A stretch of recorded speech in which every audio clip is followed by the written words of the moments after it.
Bonjour à toutes et, à toutes et tous. Merci beaucoup d'être venus ce matin pour ceux qui sont au bureau de Shanghai et à à tous nos membres qui sont aussi également connectés en ligne pour cette nouvelle réunion du groupe juridique et fiscalité. Et nous avons plaisir encore une fois d'accueillir le cabinet DS Avocats et le groupe Mazars pour une présentation et un tour d'actualité sur les nouvelles réglementations juridiques qui nous attendent pour cette année 2023 et bien entendu toutes les nouveautés fiscales pour la Chine et qui vont bien entendu nous concerner et je l'espère que cet éclairage vous sera à tous très utile. Donc, sans plus tarder, on va commencer. Je vais accueillir Julie Olusa, membre du bureau de la CCI Franchise Shanghai, mais également managing director pour le groupe Mazars, et pour la première partie et la présentation fiscale qui sera suivie par la suite par la présentation de Sylvie Savoie pour la partie juridique. Julie. Bonjour à tous. Bon, merci Pascal. Eh bien, alors, merci d'être venus et pour ceux qui sont en présentiel. Eh bien, effectivement, ce matin, Sylvie, elle va parler de la partie mise à jour sur les réglementations chinoises et moi, ma partie concerne la mise à jour sur la fiscalité, des réglementations fiscales. Nous, on reprend ce workshop après, c'est ce qu'on appelle l'arrêt du Covid. Ça fait, ça, fait, ça fait presque un an. Ce qu'il faut dire, c'est qu'en fait, depuis l'arrêt du Covid, en ce qui concerne les mises à jour des réglementations fiscales, elles ne sont pas très nombreuses. Ces mises à jour ou alors ces nouvelles réglementations concernent généralement, en fait, vous allez le voir, trois parties que nous allons parler ce matin.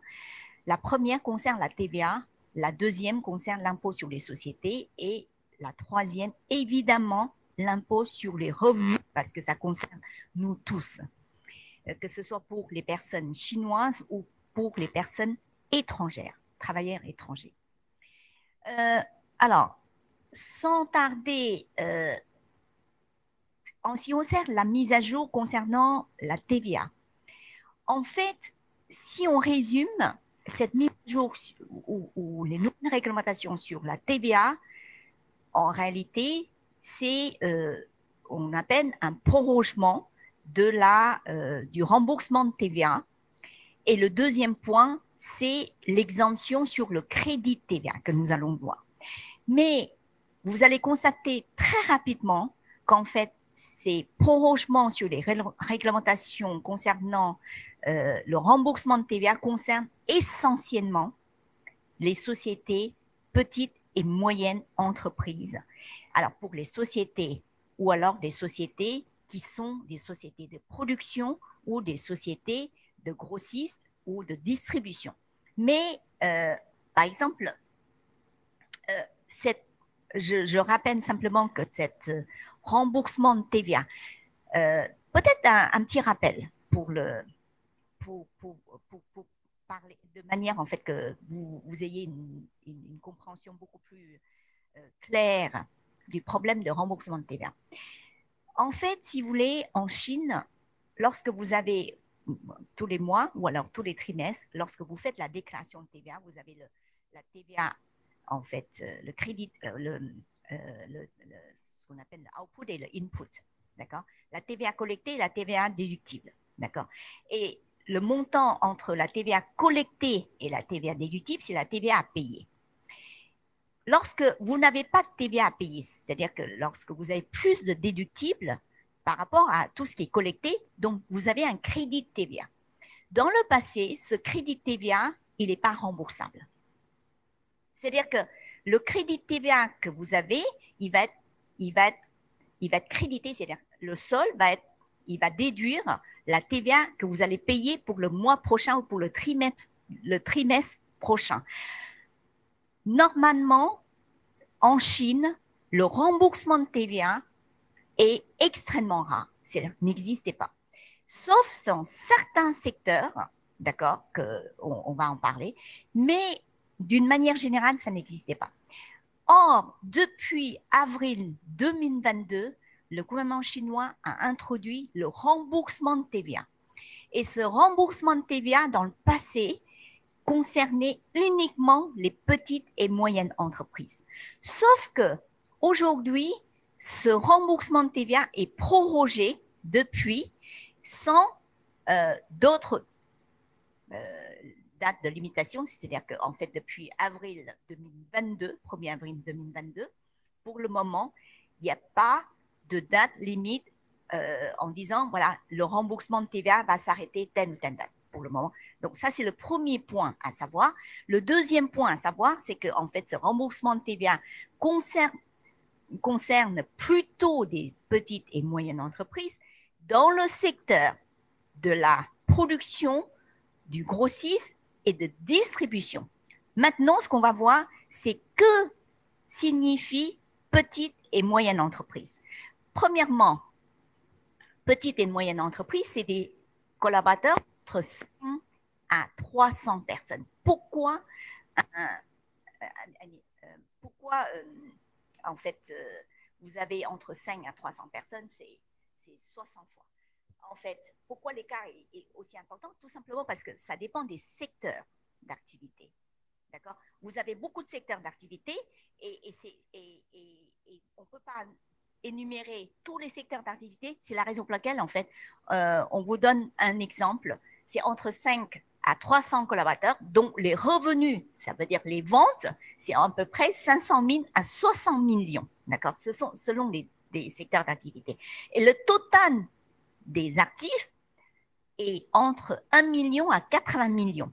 Par contre, la notion du total d'actifs s'applique essentiellement sur le secteur de construction de l'immobilier, le secteur d'immobilier et du leasing, d'accord, l'industrie du leasing.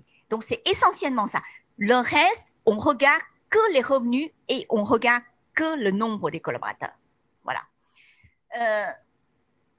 Pour ça, c'est votre bureau des taxes qui va dire vous êtes, vous rentrez dans le petit ou moyenne entreprise ou pas, et c'est lui qui va définir. Et en plus de ça, c'est-à-dire que outre que les chiffres quantitatifs de la société, c'est le secteur. Il faut que ce soit de la production, du grossisme et la distribution. Ça veut dire quoi? Ça veut dire que si je fais la production et les services, il faut que, en fait, toute la partie des productions soit au minimum, les activités de production, ou grossisme ou distribution, représentent plus de 50% de mes revenus. Parce que vous avez, c'est ce qu'on appelle les activités principales, les activités accessoires. C'est ce qu'on appelle en fait. Voilà. Donc, à partir du moment que vous rentrez dans ce cadre, donc vous pouvez demander le remboursement de TVA. Voilà. Ensuite, vous avez en fait, outre que la définition, le fait que ce soit petite et moyenne entreprise, que la production, le secteur, il faut que vous soyez dans le grade A et B. Parce que toutes les personnes financières savent que toute société en Chine, ils ont été en fait définis par le bureau des taxes pour dire vous êtes dans le grade A ou dans le grade B, dans le grade C ou dans le grade D. Si vous êtes dans le grade A et B, A et B, dans ce cas-là, vous pouvez demander, une fois que vous avez rempli toutes les conditions, plus A et B, vous pouvez demander le remboursement de TVA. Ça veut dire quoi A et B, en fait? A et B, c'est premièrement, l'activité existe ou alors la société opère depuis plus de 3 ans pour avoir A. Hein. Le deuxième point, il ne faut pas avoir des problèmes d'évasion fiscale. Il ne faut pas avoir des pénalités sur des problèmes de fraude fiscale ou de fausses factures qui 36 mois, c'est-à-dire à peu près 3 ans avant le demande de remboursement de TVA. Okay, c'est pas simple. Et donc, tout ce qui est CD, lorsque votre société a été dans le rang, en fait, défini par le bureau des taxes, le rang de C et D, vous ne pouvez pas demander le remboursement de TVA. Voilà.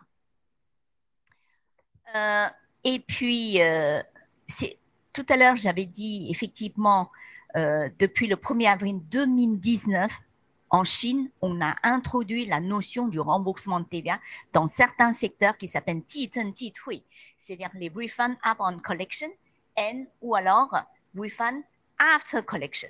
Donc, c'est trop compliqué ici. De toute façon, c'est des secteurs extrêmement particuliers d'import-export et c'est la raison pour laquelle, d'ici, je ne vais pas le développer, mais on le met ici, c'est juste pour vous dire qu'en fait, la notion du remboursement de TVA a été introduite depuis le 1er avril 2019. OK?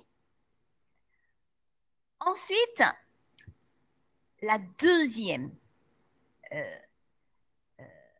mise à jour des réglementations fiscales concernant la TVA, c'est les exemptions sur le problème de TVA collectée. Dans quel cas on peut être exempté? Encore une fois, c'est pour les petites sociétés. C'est-à-dire que, vous savez, en Chine, vous avez des petites sociétés. Par exemple, en France, si je prends la référence française, juste pour expliquer, c'est le forfait. D'accord? Lorsque vous êtes une petite société, en France, vous pouvez demander un forfait. En Chine, pour les petites sociétés, vous pouvez, en fait, votre TVA sur les services, au lieu de payer 6%, par exemple, vous payez que 3%. Okay? Et en revanche, lorsque vous payez que 3%, dans ce cas-là, la TVA déductible n'est pas déductible. Okay? Depuis, en fait, cette exemption de TVA, elle a été introduite depuis le 1er janvier 2019. Par contre, c'est pour des sociétés dont les ventes ne dépassant pas 100 000 RMB par mois, ce qui veut dire 1,2 million par an. Okay? Ensuite, le 1er avril 2021, ça a été monté à 150 000 RMB par mois. Ensuite, depuis le 1er janvier 2023 jusqu'à fin décembre 2023, c'est-à-dire toute l'année 2023, il y a une nouvelle réglementation qui dit que pour les ventes qui sont c'est-à-dire qui s'élèvent à 100 000 à moins de 100 000 RMB par mois, dans ce cas-là, votre TVA de 3% peut être exempté. Par contre, tout ce qui dépasse les 100 000, ce qui veut dire tout ce qui dépasse les 1,2 million, dans ce cas-là, vous payez, au lieu de 3%, vous payez 1% de TVA. Mais en revanche, la TVA déductible, elle n'est plus déductible. D'accord? Comme avant. Mais avant, c'est-à-dire dans les 150 000 et des 100 000, vous payez 3%. Sauf que maintenant, au lieu que ce soit 3%, c'est 1% sur les 100 000, ce qui veut dire 1,2 million par an. Et ensuite, tout ce qui est 1,2 million exempté et tout ce qui est au-dessus de 1,2 million, vous payez que 1% au lieu de 3%. Donc ça, c'est le deuxième nouvelle concernant la TVA, autre que la partie du remboursement de TVA, c'est l'exemption de TVA. Ensuite, c'est la surdéductibilité de la TVA. Ce qui signifie quoi? Ça, c'est une nouvelle réglementation. C'est pas tout à fait une extension. C'est que, encore une fois, ça concerne essentiellement les petites et moyennes entreprises.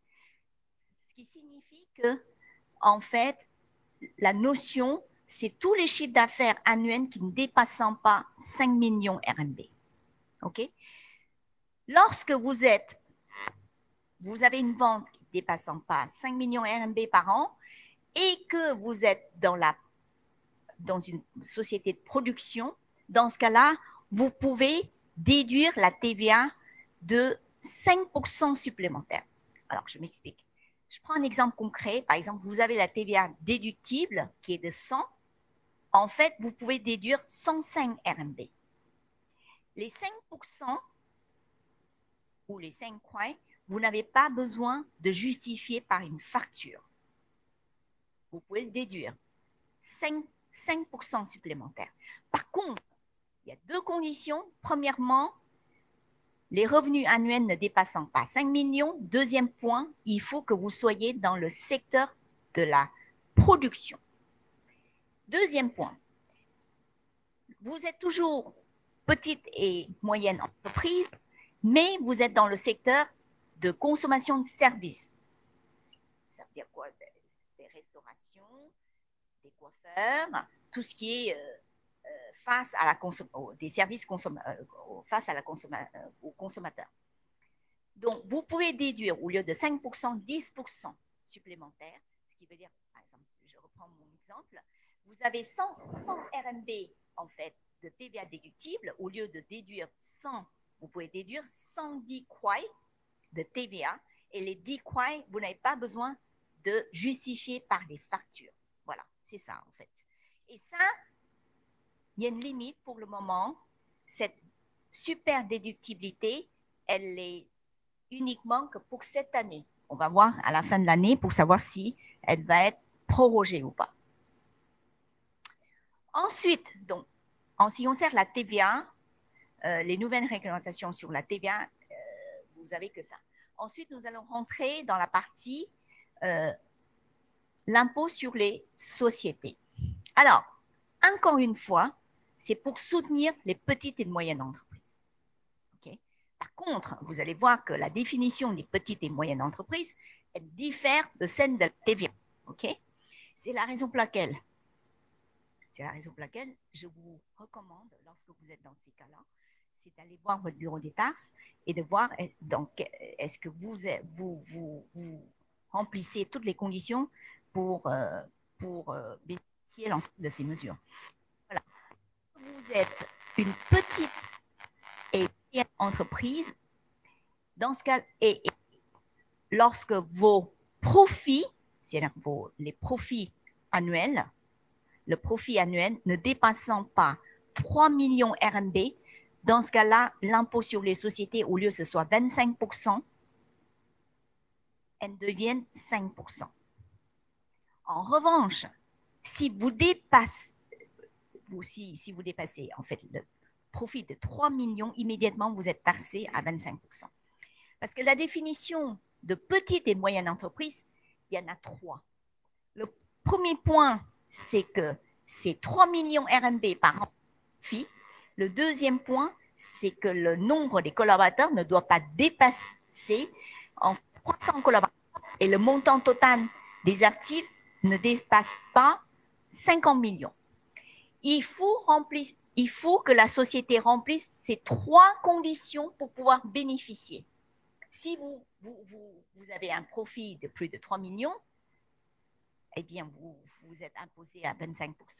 Si vous avez plus de collaborateurs, plus de 300 collaborateurs, vous ne pouvez pas bénéficier. C'est-à-dire que ce n'est pas 2 sur 3, c'est les trois conditions remplies. Donc, et ça, c'est une extension, parce que cette mesure, elle date depuis le 1er janvier 2019, mais si on regarde, c'est-à-dire, en fait, elle a évolué entre 10%, 5%, 2,5%, 10% et aujourd'hui 5%. En fait, ça existe depuis 2019. Mais c'est une extension des mesures de 2019 avec des taux différents jusqu'au 31 décembre 2024, c'est-à-dire l'année prochaine. Voilà. Ensuite, la deuxième mesure concernant toujours l'impôt sur les sociétés, c'est pour les sociétés de services qui aident, qui assistent des sociétés pour prévenir les problèmes de pollution. Alors, donc, par exemple, des sociétés de services comme cabinets d'avocats, comme nous, comme des sociétés en fait qui s'engagent dans l'antipollution. Ma question, c'est, ou vos questions, c'est de dire, mais supposons que j'ai, par exemple, le cabinet DS avocats, ils ont un département anti-pollution et ils ont d'autres appartements, c'est toute la partie corporate pour l'établissement des sociétés, etc. Est-ce que c'est tous les revenus qui sont concernés ou alors c'est une partie des revenus qui sont concernés? Donc ça, c'est la première question. La deuxième question, est-ce qu'il y a une licence particulière? La troisième question, est-ce qu'il y a des conditions particulières? Eh bien, on le liste ici, vous avez 7 conditions. À partir du moment que vous avez rempli ces conditions, vous pouvez bénéficier quoi? Ce qui veut dire que, en fait, votre profit, au lieu que ce soit imposé à 25%, vous êtes imposé à 15%.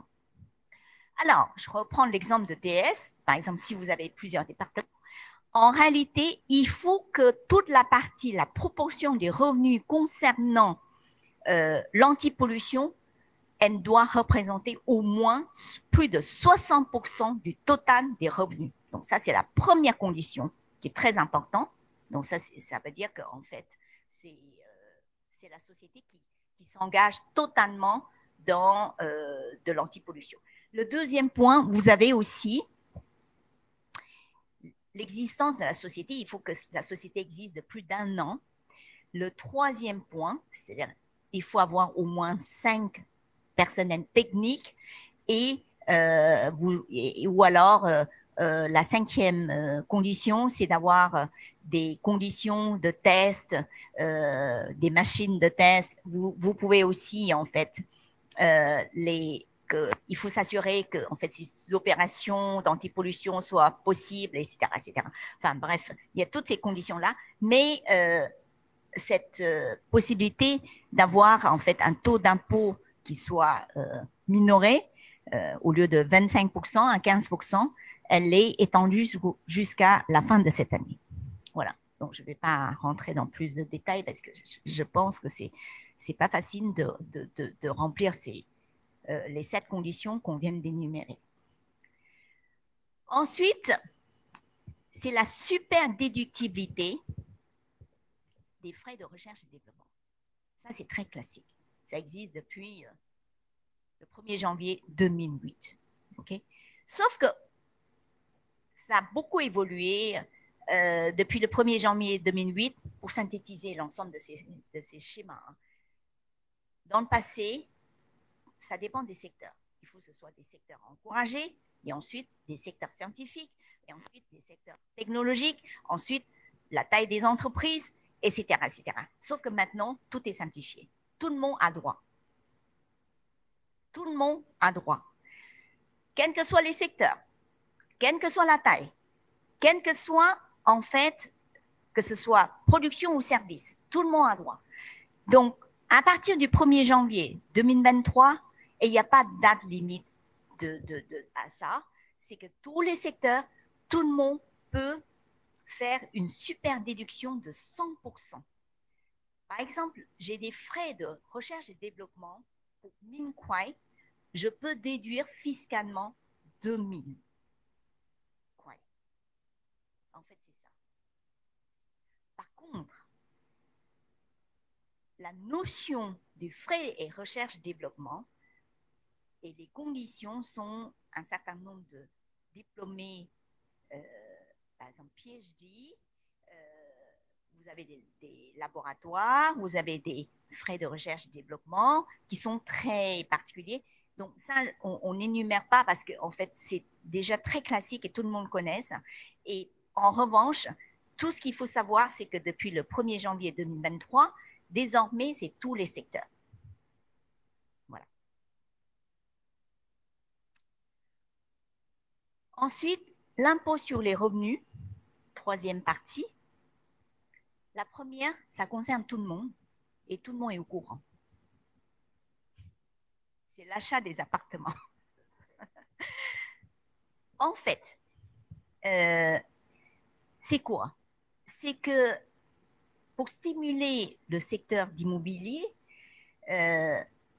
depuis le 1er octobre 2022, le gouvernement chinois a annoncé que toute personne dans la même ville, lorsque vous changez d'un appartement plus grand, c'est-à-dire que vous avez un appartement qui existe et que vous le vendez et que vous l'achetez, parce que lorsque vous vendez, vous payez des taxes là-dessus, d'accord? Et vous l'achetez, vous payez des taxes là-dessus. Et puis, sur l'achat, l'impôt que vous payez sur les achats peut-être déduire le fait que, en fait, vous avez changé un appartement qui soit plus grand. Mais la condition, il y a deux conditions. Il faut que ce soit dans la même ville et il faut que ce soit un appartement qui soit plus grand. D'accord? Si vous changez, par exemple, un 100 mètres carrés contre 80 mètres carrés, ça ne marche pas. Si vous changez d'un 80 mètres carrés contre 120 mètres carrés, ça fonctionne. Voilà, ça c'est jusqu'au 31 décembre 2023. OK? Donc, ça, c'est très simple parce que tout le monde connaît. Hein? Ensuite, vous avez aussi, en fait, une extension. Ça, les gens le connaissent moins. C'est quoi? Lorsque vous travaillez dans une société, vous avez des stock options. D'accord? Alors, comment ça se passe, ces stock options? Il y a une extension, pareil. C'est-à-dire que, normalement, pour ces stock options, à partir de quand on est, donc l'impôt est redevable? C'est à partir du moment où vous l'exécutez, ce stock option. Par exemple, je reçois des stock options de ma société. J'ai une clause où je ne peux pas exécuter pendant 5 ans. Eh bien, pendant 5 ans, je ne paie pas d'impôt. Le moment où je vais exécuter ces stock options, dans ce cas-là, l'année où j'ai exécuté mes stock options, c'est l'année où l'impôt est redevable. Alors, une fois que l'impôt est redevable, comment cet impôt est calculé? Nous, on prend, pour expliquer, parce que c'est trop de termes pour expliquer ça, je prends un exemple concret. Vous avez des stock options, vous avez vendu et vous avez reçu 300 000 RMB de revenus. Sur ces 300 000, vous allez payer de l'impôt, vous allez regarder l'impôt sur les revenus, c'est exactement l'impôt sur les revenus qu'on appelle les taux annuels. En principe, 300 000 représente à peu près 20%. Et vous déduisez le calcul, en fait, la déduction rapide qui s'élève dans cette tranche qui est à peu près 16 920. Donc, vous allez payer sur 300 000, 43 080 RMB d'impôts. OK? Donc, le calcul, il n'a pas été modifié. Il n'a pas été modifié. En fait, c'est simplement que cette possibilité, cette possibilité a été étendue jusqu'à 31 décembre 2023, mais le calcul, il n'a pas été modifié. Voilà, donc c'est ce qu'on appelle l'extension pour les bonus incentives. Donc, toute la partie similaire au stock option. Ensuite, je prends un autre exemple, c'est pour les bonus. Je prends les montants. Vous savez qu'en fait, lorsque vous travaillez dans les sociétés, vous recevrez des bonus. Je prends le même exemple. Lorsque vous avez 300 000 de bonus, pareil. Donc, on va en fait, ces 300 000 bonus, on applique sur les taux mensuels et on déduit, c'est ce qu'on appelle la déductible rapide, qui est de 1410. En fait, c'est la déductible rapide qui fait la différence. Donc, on paye 58 590 d'impôts contre, pour les stock options, 40 et quelques mille. Voilà. Mais ça, que ce soit le calcul ou le fondement de ça n'a pas été modifié. Tout simplement, cette mesure, elle a été étendue jusqu'au 31 décembre 2023. Voilà. Ensuite, ça concerne, en fait, tous les travailleurs étrangers tous les travailleurs étrangers, on a beaucoup travaillé, tout le monde a attendu, tout le monde a eu beaucoup de stress parce que, en fait, on sait que toutes ces mesures de déductibilité sur les avantages en nature a été étendues jusqu'au 31 décembre 2023. Maintenant, est-ce que ça va être prorogé ou pas? On va voir à la fin de l'année, d'accord? Donc, c'est juste pour, c'est un rappel, donc je vais pas rentrer dans le détail, tout le monde le connaît. Et le dernier, parce que Sylvie est en train de me regarder, mais quand est-ce que tu vas finir? et en fait, c'est le dernier slide, c'est les problèmes de déclaration d'impôt. Là, on est en plein là-dedans, d'accord? C'est-à-dire avant le 30 avril 2023, il faut qu'on fasse une déclaration d'impôt concernant tous les revenus de 2022. Okay? Eh bien, pour ceux dont les revenus ne dépassant pas les 120 000 RMB, ou alors l'impôt à payer, le montant d'impôt à payer supplémentaire ne dépassant pas 400 coins. Alors, vous allez me dire, mais attendez, Julie, je ne comprends pas parce que tous les mois, je paye l'impôt. Pourquoi j'ai encore l'impôt à payer supplémentaire? En fait, lorsque vous avez au moins déclaré, vous pouvez faire une déclaration supplémentaire pour payer cet impôt. Vous n'avez pas de pénalité, juste 30 000 pour le faire. D'accord? Par contre, parmi tous les revenus dénumérés, il y a un revenu où on ne peut pas faire cette déclaration supplémentaire. C'est le stock option. Si vous ne payez pas, c'est-à-dire vous exercez ça et que dans ce cas-là, en fait, il y a une pénalité. Or, sur les revenus de salaire, etc., vous pouvez faire une déclaration des pénalités. Par contre, si le montant supplémentaire à payer est moins de 400, dans ce cas-là, la déclaration, elle peut être exemptée. Voilà. Et cette mesure, elle a été prorogée jusqu'à la fin de cette année. Voilà. Eh bien, je crois que c'est tout, hein, enfin, pour ce matin. La conclusion que je voulais faire, c'est, vous avez vu qu'en fait, on en a parlé 3 mesures. En réalité, ces 3 mesures, on voit très bien quels sont les secteurs ou alors la taille des entreprises que le gouvernement est en train de mettre l'accent là-dessus. Donc, c'est des petites et moyennes entreprises, donc vous l'avez bien compris.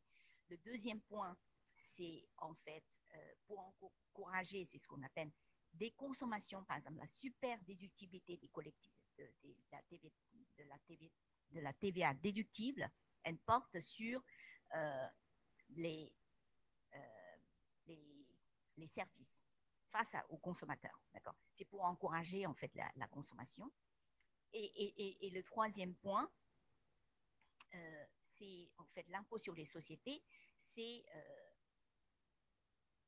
aussi ou alors la déductibilité sur les recherches, des frais de recherche et développement, ça concerne tous les secteurs. Ce qui veut dire qu'en fait, on est en train d'encourager toutes les recherches et développements et les innovations au sein des sociétés. En fait, c'est ça qu'il faut dire. Voilà, à travers ces mesures. Bien, eh bien, merci beaucoup pour votre attention. Merci.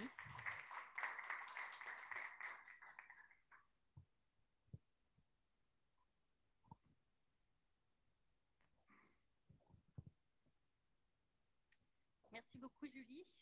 Donc, on va passer sur l'actualité juridique.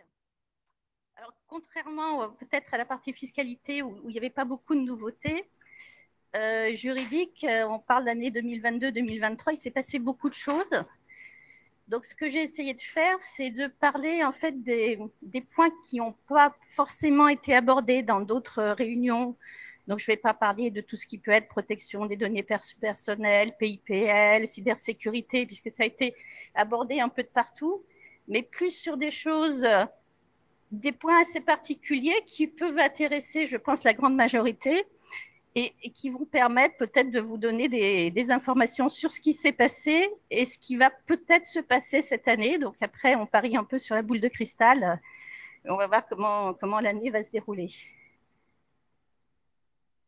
Donc, en fait, j'ai prévu deux grandes parties. Une partie sur le droit social, puisque forcément, ça touche tout le monde, et une autre partie sur des sujets divers et variés. Sur le droit social, le premier point qui n'est pas nouveau et qui a commencé en 2020, c'est une réglementation de Pékin qui est sortie en premier et qui interdisait aux sociétés qui n'étaient pas enregistrées à Pékin de payer des charges sociales à Pékin pour leurs employés qui travaillaient sur la ville. Donc, c'est passé en 2019, 2020. Ça n'a pas fait beaucoup de bruit à l'époque, mais derrière, il y a eu un effet boule de neige énorme et qui continue. Et ce qu'on voit actuellement, c'est que dans beaucoup de régions, dans de provinces, l'interdiction se fait. Ce qui veut dire que quand vous avez une entreprise à Shanghai, vous pouvez avoir des employés partout en Chine. Et ce qui se faisait jusqu'à présent, c'était j'ai un employé à Hangzhou, j'ai un employé dans le Sichuan, je trouve une société locale du type FESCO qui me paye les assurances sociales pour mon employé. Donc, il est content, il a ses assurances sociales payées localement. Et tout va bien pour lui, il peut aller à l'école, il peut envoyer ses enfants à l'école, il peut obtenir le RUCO de la ville, il peut acheter un appartement, il peut acheter une voiture. Donc ça, c'était super. Sauf que maintenant, dans beaucoup de villes, ce n'est plus possible. Donc la FESCO dit, écoutez, je suis désolée, je n'ai plus le droit de le faire. Et vous vous trouvez coincé avec des employés qui disent oui, mais enfin, moi, je veux continuer à payer localement, sinon je perds tous mes avantages et je n'ai pas du tout envie de payer mes charges sociales à Shanghai, si vous êtes une société de Shanghai, ou à Pékin. Alors, pourquoi ça a été fait, cette réglementation? Ce n'est pas non plus pour embêter les entreprises, ce n'est pas contre les entreprises étrangères non plus. C'est parce que à Pékin, les autorités se sont rendues compte qu'il y avait une fraude énorme sur les assurances sociales. Vous aviez des sociétés qui portaient des centaines d'employés qui n'étaient pas de Pékin, mais qui payaient l'entreprise pour que l'entreprise paye leurs charges sociales à Pékin, pour leur permettre de bénéficier d'aller à l'hôpital à Pékin, de congés maternité, de l'assurance maternité. Donc, c'est vraiment contre la fraude à l'assurance sociale. Après, ce qu'il faut savoir, c'est que le système qui était mis en place, où vous payez localement par l'intermédiaire de la FESCO, était de toute façon contraire à la réglementation et posait des problèmes lorsqu'il y avait un accident du travail ou des congés maternité. Donc, il y avait des problèmes qui se posaient. Alors, les solutions, c'est compliqué. Parce qu'il n'y a pas de bonne solution. Et je sais que c'est un sujet que j'avais abordé déjà l'année dernière. Et il n'y avait pas déjà de bonne solution. Il n'y en a toujours pas. Donc, je dirais les solutions pour préparer l'avenir, c'est déjà de savoir que ce problème existe, qui va continuer à se multiplier, je pense, sur toute la Chine. Donc, c'est d'envisager, quand vous recrutez des personnes qui ne sont pas sur le lieu où l'entreprise est enregistrée, de recruter ceux qui ont le RUCO local. Puisque comme cela, si jamais vous êtes obligé un jour de mettre leurs assurances sociales dans une autre ville, ils n'auront pas d'impact sur le RUCO de la ville puisqu'ils l'ont déjà. Donc, ils n'auront pas d'impact sur l'école, pas d'impact sur l'achat d'appartements, de voitures. Donc ça, c'est peut-être un objectif à mettre au RH en disant, quand on recrute, on prend des gens, si on arrive à les trouver, ce n'est pas toujours évident, avec le RUCO local. Après, on est en Chine, donc il y a toujours des manières d'essayer de contourner les nouvelles réglementations qui se mettent en place. Donc actuellement, il y en a 3 qui fonctionnent selon les villes. Donc il y a la solution du labor dispatch. Donc, c'est-à-dire que vous détachez les employés au sein d'une autre entreprise et c'est cette entreprise qui porte vos employés. Donc, dans ces conditions, le contrat de travail, il n'est plus chez vous, il est sur l'entreprise. Et ça, c'est la solution qui est actuellement mise en place à Hangzhou. Vous avez la solution d'outsourcing, donc qui est assez similaire, et celle qu'on voit de plus en plus, c'est ce que les autorités locales appellent la Three-in-One Solution, où vous avez la FESCO locale ou l'équivalent de la FESCO locale qui va régler les assurances sociales, qui va régler l'impôt sur le revenu et qui va payer le salaire. Mais le contrat de travail reste chez vous. Alors, c'est complètement irrégulier, mais c'est ce qui se fait de plus en plus. Donc, ça, vous avez un employé qui a un contrat de travail avec vous, vous payez son salaire à la FESCO ou l'équivalent local. Donc, cette FESCO va faire comme si l'employé était son employé. Elle va donc lui payer ses assurances sociales, elle va payer le salaire, elle va déduire les impôts. Donc, au niveau de l'administration locale, tout est local, donc ça fonctionne. Sauf que le jour où il y a un problème, votre employé, il est quand même employé officiellement, il reste employé FESCO. Donc, mais c'est ce qui se fait de plus en plus, parce que si vous n'avez recours à aucune de ces trois solutions, qu'est-ce qui vous reste? C'est enregistrer une filiale localement, une succursale. Alors, ça se fait, mais quand vous avez un employé dans chaque ville de Chine, ça se fait, mais ce n'est pas gérable. Vous n'allez pas ouvrir 200 succursales en Chine, sauf si vous êtes un groupe énorme. Et même, si je prends l'exemple de Mazar, parce qu'on a pris l'exemple de DS, je pense que Mazar a des employés de partout en Chine. Je ne suis pas sûre que vous ayez des succursales ou des bureaux partout en Chine. Alors, ce que nous, on voit au niveau de nos clients, c'est à partir d'un certain nombre d'employés. Alors, il n'y a pas de règle. À partir de 4-5 employés dans la même ville, l'option succursale commence à faire sens parce que toutes les autres options, elles impliquent des coûts supplémentaires. La FESCO, elle vous rend pas ce type de service gratuitement. Donc, à partir d'un certain nombre d'employés, ça peut faire sens.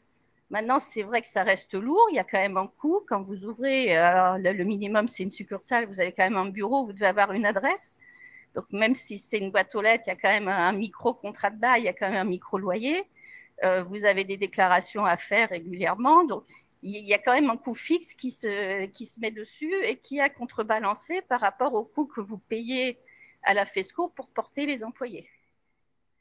Donc, c'est une solution qui malheureusement est la seule qui fonctionne vraiment et qui est sur le long terme. Et si la Chine continue dans cette progression, et c'est ce qu'on voit, hein, vraiment de mois en mois, il y a plus de villes qui rejoignent l'interdiction. Et souvent avec des délais assez courts, où on vous dit, la FESCO locale va vous dire, écoutez, nous, on est désolé, mais dans 3 mois, on ne peut plus rien faire pour vous. Donc, il faut être capable de se retourner assez rapidement. Alors, l'autre option, c'est de dire, moi, je ne veux pas faire des succursales localement, ça m'embête, c'est compliqué. Je mets tous mes employés, ils payent leur charge sociale dans la ville où je suis enregistrée. On a aussi des clients qui ont pris cette option-là. Vous risquez quand même un gros turnover, puisque les gens, ça ne les intéresse pas du tout de payer les charges sociales ailleurs, et ça leur complique quand même leur vie quotidienne. Donc, il peut y avoir des solutions un peu financières en disant on vous fait ça, on vous prend une assurance complémentaire, on vous donne des avantages en plus. Malheureusement, c'est un peu du bricolage. C'est qu'entre l'argent que vous pouvez donner et le fait je ne peux pas acheter d'appartement, je ne peux pas envoyer mes enfants à la bonne école, il y a un moment, l'équation ne fonctionne plus. D'où voilà l'importance d'avoir des employés qui ont le recours localement. Donc, je dirais quelque chose à suivre, parce que je pense que ça va continuer à se développer. On a donc pour le moment les villes concernées. Alors, Shanghai n'est pas encore dans la liste, visiblement. Mais vous avez Hangzhou, vous avez Shenzhen, vous avez Wuhan. Donc, c'est quand même des villes relativement importantes qui ont mis en place ce type de disposition. Et quasiment toute la province du Guangdong est concernée. Donc, quelque chose, voilà, il faut le savoir. Alors, le deuxième point, on n'est pas, le 8 mars, c'est pas très loin de nous. Donc, il y a eu un amendement à la loi sur la protection des droits et des intérêts des femmes récemment, et qui a insisté sur des nouvelles, je dirais des nouveaux concepts qu'on n'avait pas jusqu'à présent au niveau de la loi, avec le premier point qui est l'élimination des discriminations à l'embauche. C'est-à-dire quand vous faites une offre d'emploi, vous ne pouvez plus dire voilà, je cherche quelqu'un, un homme, je cherche une femme. Vous ne pouvez pas prévoir je veux quelqu'un de célibataire, pas célibataire. Ou alors, on a eu le cas de demander lors de la visite médicale d'entrer dans l'entreprise un test négatif de grossesse. Donc, tout ce genre de pratique est interdit et peut être susceptible d'amende. Et ça, c'est vraiment nouveau, avec des amendes quand même de 10 000 à 50 000 yuan, donc qui commencent à devenir assez importantes.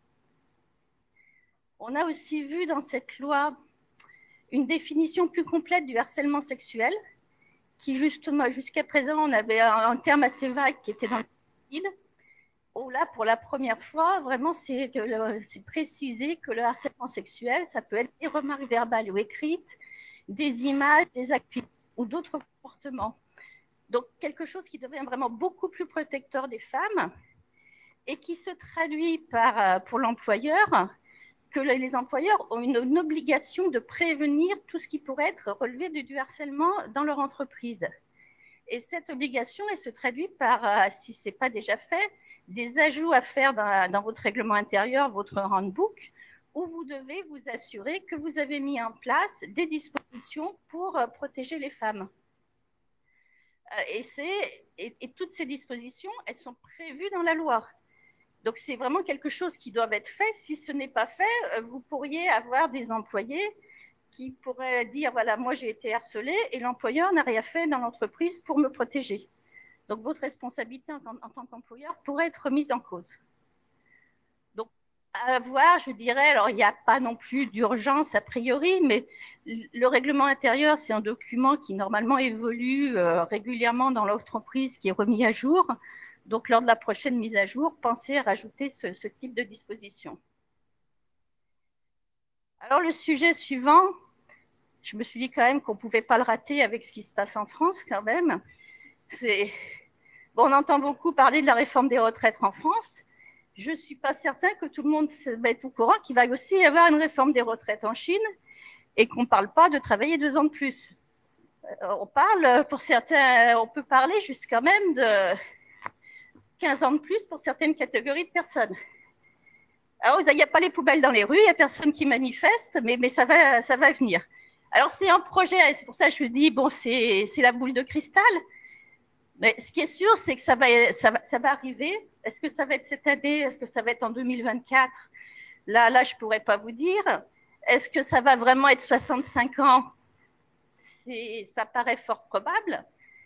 Et donc, actuellement, la règle, c'est le départ à la retraite à 60 ans pour les hommes, 50 ans pour les femmes qui ont un statut d'ouvrier et 55 ans pour les femmes qui ont un statut de plus de cadre. Avec donc cette réforme qui va arriver, qui est discutée déjà depuis 2-3 ans et qui va être mise, un peu comme en France, ça va être progressif. On ne va pas demander aux personnes, aux femmes qui ont 55 ans de dire, écoutez, à partir de demain, vous faites 10 ans de plus. Donc, le principe est quand même, a priori, devrait être le même, avec une mise en place progressive.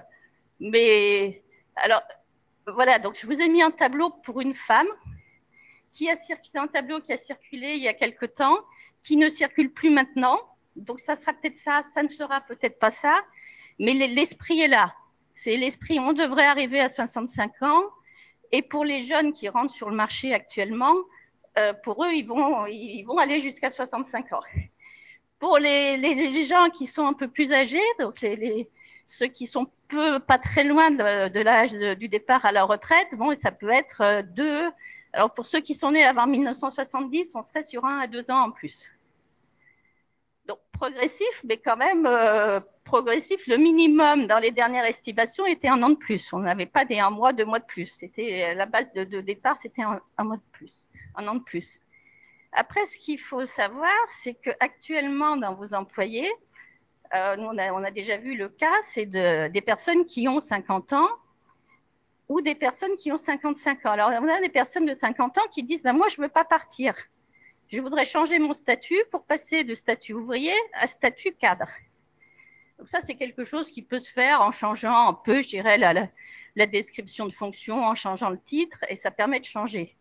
Et on a aussi l'inverse de personnes qui se disent, oui, mais alors moi, je suis cadre, si je atteins 55 ans, ça va être très mauvais parce que d'ici là, la réforme va être passée. Donc, je vais devoir travailler 2 ans, 3 ans de plus. Donc, je voudrais partir tout de suite et partir à 50 ans. Alors, c'est aussi possible si vous êtes d'accord. Et là, dans ce cas-là, c'est modifier à l'inverse son contrat. Si elle ne n'est plus cadre, elle change de fonction. Elle a une fonction qui est elle manage plus rien du tout. Et elle devient, alors pas forcément ouvrière, mais employée relativement de base.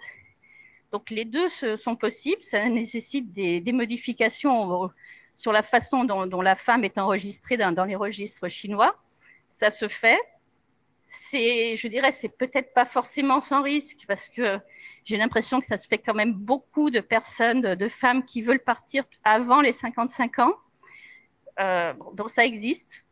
Donc il faut le savoir, que vous pouvez avoir ce type de demande, voire même, nous on a eu aussi le cas d'une personne disant, moi j'ai vraiment peur de devoir être obligée de travailler jusqu'à 65 ans, je vais bientôt avoir 50 ans, je préfère partir à 50 ans, mais je suis d'accord pour continuer à travailler dans l'entreprise avec un contrat de service. Comme ça, le jour où la retraite, la réforme passe, de toute façon, je peux partir quand je veux. Donc, c'est une certaine flexibilité. Alors, la question se pose essentiellement pour les femmes, puisqu'on a ces deux âges, 50 ou 55 ans. Pour les hommes, messieurs, désolé, vous n'avez pas le choix. Pour le moment, c'est 60 ans. Donc, il n'y a pas de discussion à avoir. Donc, maintenant, il reste à attendre les manifestations dans la rue. Je ne sais pas, on pourrait proposer ça en France, leur faire voir 10 ans de plus. Alors, on va sortir de la partie ressources humaines pour aller sur une réglementation qui, elle, n'est pas nouvelle, qui date de 2020, mais peut-être qui est plus là pour rappeler les choses, parce que justement, elle est un peu ancienne. Quand elle est sortie, elle a fait beaucoup de bruit, et je pense qu'il est possible que certains l'aient oubliée. Alors, qu'est-ce qui s'est passé en 2020 ? La loi sur les joint ventures, donc sur les entreprises à capitaux mixtes, a été annulée. Et donc, les joint ventures sont censés se mettre en conformité avec la réglementation nationale, la loi sur les sociétés. Avec deux changements majeurs pour les joint ventures, c'est au niveau de la gouvernance. Donc, les joint ventures qui sont sous l'ancien système, la gouvernance, l'organe de direction et le conseil d'administration. Et c'est le conseil d'administration qui prend toutes les décisions. Sous la nouvelle, l'évolution après évolution, il faut qu'au-dessus du conseil d'administration, il y ait une assemblée des actionnaires. Donc, le système qu'on a en France dans les SARL, par exemple. Et ce qui veut dire qu'une partie des décisions qui sont actuellement dans les joint ventures au niveau du conseil d'administration vont remonter sur l'assemblée des actionnaires. Donc, ça, c'est la grosse modification. La deuxième, et généralement la plupart des joint ventures ont déjà, c'est ajouter au moins un superviseur. Généralement, ça a déjà été fait parce que là, c'est une réglementation qui est encore plus ancienne. Et le troisième point qui peut impacter, c'est que de nombreux joint ventures ne cotisaient pas au fonds de réserve légal de 10%, qui correspond à 10% des profits avant distribution. Donc, à partir du moment où vous mettez en conformité, ce fonds de réserve devient obligatoire. Alors, certains le faisaient déjà, d'autres, et c'était provisionné. Donc, il y a des pratiques qui sont un peu différentes, mais je sais qu'on a aussi des gens qui n'avaient jamais cotisé. Alors, pourquoi je le dis maintenant ? C'est parce qu'on est sur une période transitoire qui finit le 31 décembre 2024 et que modifier donc la gouvernance, ça implique de discuter avec le partenaire chinois. Et on est sur des sujets ultra sensibles puisqu'on est sur de la partie gouvernance, prise de décision, des décisions qui étaient au conseil d'administration, certaines à la majorité, certaines aux 2 tiers, qui vont remonter sur l'assemblée des actionnaires. Donc, est-ce que ça va être les mêmes modalités ? Est-ce qu'on voulait rester sur des décisions unanimes, sur des 2 tiers ? Donc, toute une négociation qui peut potentiellement avoir lieu. Et de ce qu'on a vu des années passées, en fait, il y a 2 pratiques. Il y a une partie des clients où je dirais les joint ventures fonctionnent très bien, la relation avec le partenaire chinois est fluide, tout va très bien. Donc la demande qui nous a été faite, c'est-à-dire on met en place la nouvelle gouvernance, mais on ne change rien sur les règles. Donc au lieu d'avoir des décisions prises par le conseil d'administration, c'est l'assemblée qui les prend, on change juste de nom, mais on garde toutes les règles de prise de décision. Ce qui était à l'unanimité reste à l'unanimité. Donc on ne change rien en fonctionnement. Donc ça, c'est une façon de faire les choses. Ou une autre optique, c'est de dire, c'est peut-être le moment de rediscuter avec le partenaire, puisque la joint venture, elle existe depuis un certain temps, les choses ont évolué, la relation a évolué dans un sens ou un autre. Donc, pourquoi pas profiter de cette modification pour renégocier les termes avec le partenaire ? Donc, les deux options sont possibles, les deux options fonctionnent. Si on est sur l'option renégociation, discussion avec le partenaire, vu que la période transitoire finit au 31 décembre 2024, là, il faut vraiment y penser. Parce que ça peut être des négociations un peu lourdes, ça peut être compliqué en fonction justement de l'état de la relation. Si on est sur dire bah, je veux continuer la même chose, c'est beaucoup plus simple. Mais c'est quand même, ça prend du temps. Souvent, vous pouvez avoir des partenaires d'État, des partenaires sociétés d'État, où ils ont tout un process d'approbation. Donc, s'y prendre, je dirais, le 1er décembre 2024, ça sera trop tard. Donc là, ça peut être, je dirais, c'est le bon moment pour y aller pour ceux qui ne l'ont pas encore fait. Et parfois, vous pouvez être obligé de vous mettre en conformité par l'administration locale si dans les périodes où vous voulez faire une modification, vous voulez changer vos administrateurs, vous voulez augmenter le capital, donc vous devez modifier vos statuts. Et à ce moment-là, l'administration locale, au moment d'enregistrement, pourrait vous imposer de vous mettre en conformité avec la loi. Donc, je dirais, pensez à le faire si ce n'est pas encore fait. Si vous envisagez d'autres changements, bah, faites tout en même temps. Et bah, ne ratez pas le coche, parce que pour ceux qui ne l'auront pas fait au 31 décembre, ça risque d'être quand même un peu compliqué.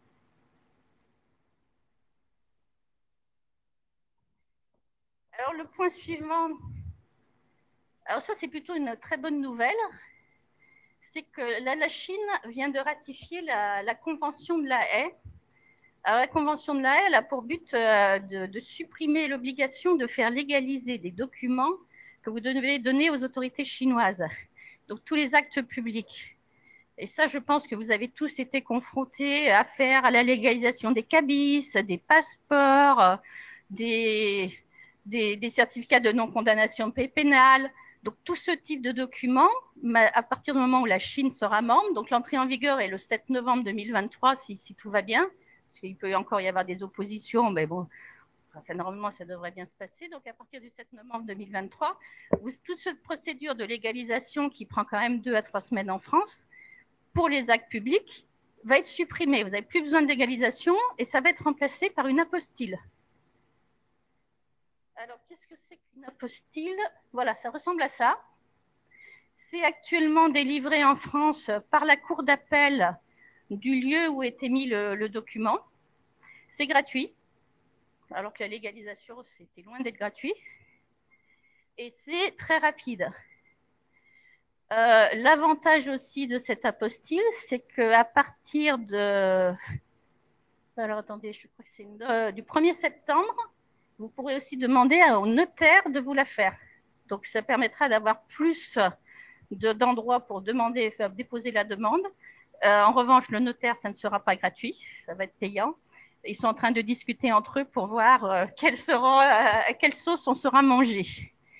Enfin, donc, la bonne nouvelle, c'est que ça va quand même être simplifié et fluidifier l'émission des documents officiels. Après, l'inconnu, c'est comment est-ce que ça va passer au niveau des administrations qui ont l'habitude de voir les documents avec tous les tampons, la vignette du consulat chinois. Et d'un seul coup, vous allez arriver avec juste ça. Donc, il peut y avoir, et je pense qu'il y aura une période de flottement où il va falloir leur expliquer que la Chine est membre de la Convention, maintenant c'est ça. Donc, on peut supposer qu'il y aura une période de flottement, mais c'est quand même une bonne nouvelle. Et donc, c'est applicable. Alors, attention, ce n'est pas tous les documents, ce sont les actes, c'est ce qui est appelé les actes publics. Donc, c'est tout ce qui est état civil, passeport, acte de naissance. C'est tous les actes délivrés par notaire. C'est le fameux cabis, l'extrait de casier du judiciaire.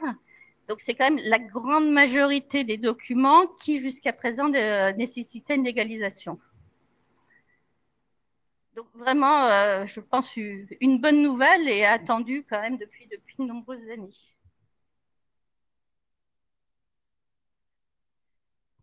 Alors, le point suivant, alors là aussi, c'est un peu boule de cristal.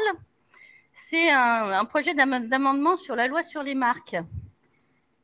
Donc, la loi sur les marques, elle a déjà été amendée 4 fois depuis 1993. Et le projet qui a été publié pour commentaire fait vraiment beaucoup de modifications par rapport à la version actuelle. des changements en profondeur. Et pourquoi je le mets là-dedans? Parce que finalement, la loi sur les marques va changer. Parce qu'il y a peut-être des points qui, pour moi, nécessitent de se préparer dès maintenant. Puisqu'il y a un nouveau concept qui apparaît dans le projet et qui vraisemblablement devrait rester dans la loi une fois qu'elle sera publiée. Alors, visiblement, ça devrait être en 2024. Et qui est une obligation d'utilisation de la marque qui, jusqu'à présent, n'existait pas. Et le principe d'utilisation, le projet prévoit que, actuellement, quand vous avez une marque enregistrée en Chine, vous l'enregistrez, elle est valable 10 ans. Et vous avez une possibilité, un tiers peut, à votre encontre, faire une action en déchéance pour non-utilisation pendant 3 ans. Mais si personne ne fait d'action en déchéance, la marque, elle reste valable 10 ans, que vous l'utilisiez ou pas. Ce que prévoit le projet, c'est qu'au moment où vous faites le dépôt, vous devez justifier que vous allez l'utiliser ou que vous l'utilisez déjà, et vous devez renouveler cette obligation, ces documents comme quoi vous utilisez la marque, vous devez renouveler tous les 5 ans. Si vous ne présentez pas de documents comme quoi vous utilisez réellement la marque en Chine, ou que vous pouvez expliquer pourquoi vous n'utilisez pas, à ce moment-là, la marque, elle va tomber d'elle-même. Alors, pourquoi cette règle? C'est parce que l'Office des marques chinois est l'office dans le monde qui a le plus de dépôts de marques. Donc, il y a un nombre de marques phénoménal et il y a un nombre de marques important qui n'est pas utilisé. Donc, c'est pour réduire toutes ces quantités de marques qui ne servent à rien. Donc, ça, c'est le premier point qu'il faut savoir parce que pour prouver qu'on l'utilise, il faut garder des preuves. Et donc, autant le faire dès à présent. Quand vous utilisez une marque, gardez la preuve de l'utilisation. Alors, ça peut être, par exemple, d'ailleurs, nous, on n'a pas fait bien, on devrait avoir le logo DS sur notre PPT pour prouver qu'on utilise notre marque. Voilà, donc on va modifier notre marque. Mazars, c'était beaucoup mieux. Ils avaient Mazars sur toutes les pages. Donc, ça peut être ça. Ça peut être, vous faites de la publicité, vous avez un compte WeChat, vous avez un compte Weibo. Donc, tout ce qui prouve que vous utilisez la marque, ça peut être les photos des produits, ça peut être les bons de commande quand vous allez voir votre imprimeur pour vous imprimer vos emballages. Donc, tout ça, c'est bien de le garder parce que le jour où ça sera nécessaire, vous n'aurez pas besoin de vous dire « Oh là là, mais il va falloir que je cherche des choses ». Maintenant, vous les aurez déjà. Et essentiellement aussi pour les marques que vous utilisez, peut-être moins que d'autres, mais qui pour vous sont importantes, ça peut être de se dire, celle-là, je ne l'utilise pas beaucoup, mais peut-être qu'il faut que je fasse quelque chose pour quand même pouvoir la conserver. Le deuxième principe qui est important de savoir, c'est que le projet interdit de refaire un dépôt pour une marque déjà enregistrée ou en cours d'examen pour la même marque et pendant une période d'1 an.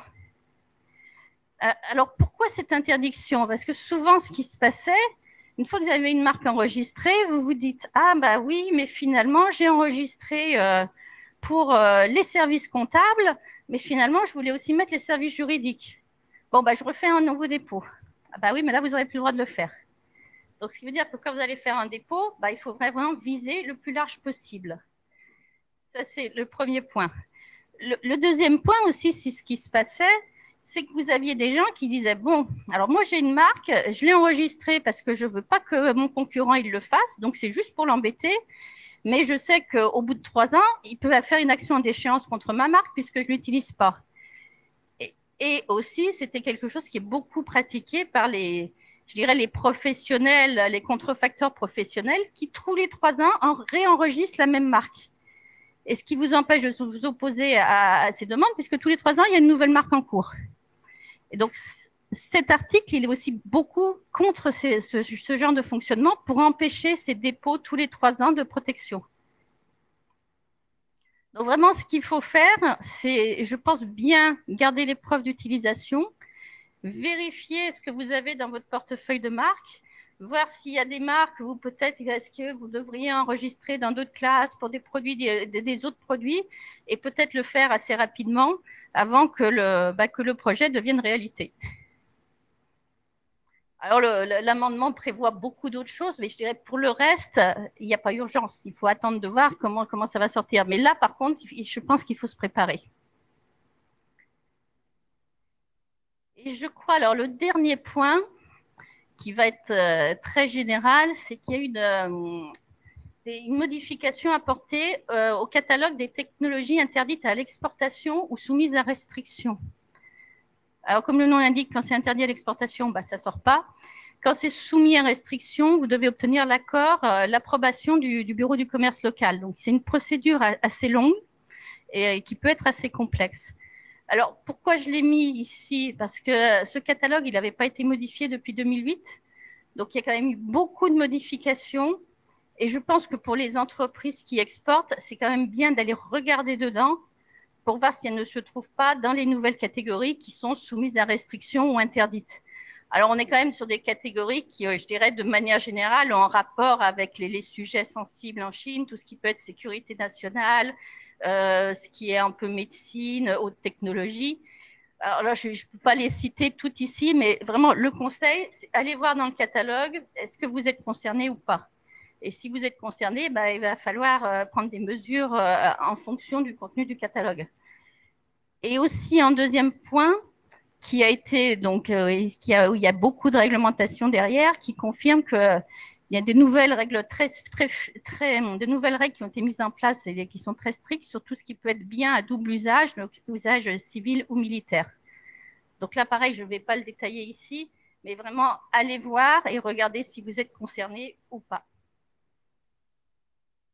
Voilà.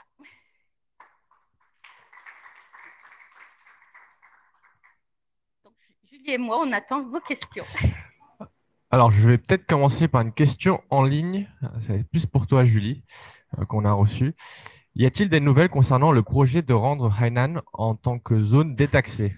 Oui, il y a un projet pour rendre Hainan qui va devenir en fait un accès c'est-à-dire une île qui est assez spéciale à partir du 1er janvier 2025. Donc, le détail, on n'en a pas encore, mais que signifie un accès d'une ville spéciale, ce qui veut dire qu'en fait, dans une île spéciale, ce qui veut dire pour aller à Hainan, désormais, une demande spéciale, toute personne qui va à Hainan, et les réglementations qui se trouvent à Hainan, ce sera totalement spécial, qui va déconnecter en fait des réglementations chinoises à l'intérieur de la Chine. Le troisième point, c'est toutes les parties qui nous concernent, les réglementations pour établir une société, au niveau de la fiscalité, par exemple, les revenus, il y aura un plafonnement à 15% pour toute personne qui sont ce qu'on appelle des talents, etc. Donc, ça, à partir du 1er janvier 2025. Donc, on n'a pas encore tout le détail. Sachez simplement que Mazar et Hainan, nous avons signé un partenaire stratégique. Donc, nous sommes en fait les premiers à connaître l'ensemble des réglementations concernant ça. Voilà. Très bien. Y a-t-il des questions dans l'audience ici à Shanghai?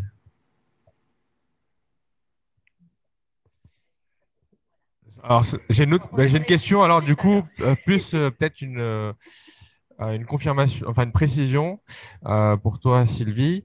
Peut-on payer à Shanghai un employé qui réside dans une autre province de Chine, contrat de travail signé à Shanghai, salaire et charges payés à Shanghai, mais l'employé n'a pas d'adresse de résidence à Shanghai?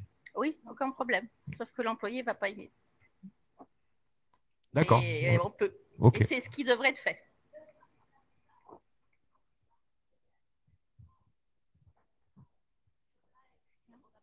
On a payé la cotisation Shanghai, mais il n'y a pas d'adresse à Shanghai. Ça se pose aussi un problème. Ça pose aussi un problème? Moi, je Non, demande. à ma connaissance, non. Non, non, non. C'est juste que l'employé, généralement, ne va pas aimer. Il ne va pas vouloir. Le problème, il est du côté de l'employé. Par rapport au RUCO. Oui, parce que ça va lui poser des problèmes localement. Mais c'est ce qui doit être fait et c'est ce qui peut être fait. Voilà, c'était plus une précision qu'autre chose.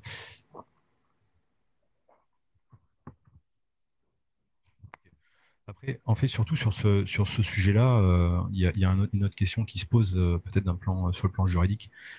C'est le côté, comment dire, en cas de, alors, si tout se passe bien, tant que tout se passe bien, de toute façon tout va bien. mais en cas d'accident, c'est-à-dire que la personne est embauchée, admettons à Shanghai, il y a un contrat à Shanghai, paie des social contributions à Shanghai, et est sur un site dans le Guangdong ou est sur un site, alors non pas le Guangdong, excusez-moi parce que c'est mauvais exemple, mais dans le Shandong par exemple, et vous vous retrouvez donc sur le cas d'un accident, et donc c'est sur une base de social contribution de Shanghai qu'il faut payer quelqu'un qui a un accident sur une autre province, et là, quel est où est-ce qu'on en est et comment ça se passe? Alors, ça dépend donc là, si on imagine, donc l'employeur est à Shanghai, le contrat de travail est à Shanghai et les charges sociales sont payées dans le Shandong. Elles sont payées à Shanghai. Alors, à ce moment-là, ça va être la base de Shanghai qui va s'appliquer. Et donc, il est en mission de déplacement, il a un accident de travail sur son site de mission et c'est l'assurance de Shanghai, accident du travail, qui va s'appliquer. Le problème, il se pose quand vous avez l'entreprise à Shanghai, la personne dans le Shandong et les charges sociales payées dans le Shandong par une entreprise tierce. Ce qui se fait actuellement. Et là, il y a un accident du travail. Et à ce moment-là, c'est les caisses du Shandong qui sont compétentes. Et pour pouvoir être mises en place, il leur faut un contrat de travail local. Donc, la solution qui est généralement faite à ce moment-là, c'est qu'il y a un faux contrat de travail local qui est donné aux assurances sociales pour pouvoir que la caisse d'assurance accident du travail puisse fonctionner, avec une base de calcul qui est la base locale. Donc, Shandong, c'est beaucoup moins élevé que Shanghai. Parce qu'il y a aussi un impact au niveau des contributions. Chaque ville a son plafond de contribution qui est en fonction du revenu moyen de la ville. Donc, Pékin, Shanghai sont les villes où vous payez le plus, que si vous êtes au fin fond du Shandong, vous allez payer beaucoup moins. Et il va aussi être beaucoup moins couvert. Et le même problème existe aussi pour l'assurance maternité. Quand vous avez une personne qui part en congé maternité, ces indemnités de maternité sont calculées, si elle paye ses charges sociales localement par la FESCO, ça va être sur le salaire moyen des employés de la FESCO. Et c'est sur cette base-là qu'elle va toucher des indemnités de maternité. Si elle est employée de Shanghai avec ses charges sociales à Shanghai, la base de calcul, c'est le salaire moyen des employés de l'entreprise de Shanghai. Et très généralement, c'est beaucoup plus élevé.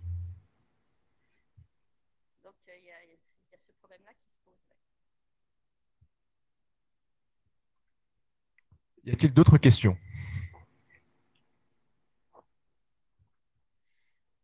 Merci beaucoup. Merci encore une fois à Sylvie et Julie pour cette belle présentation.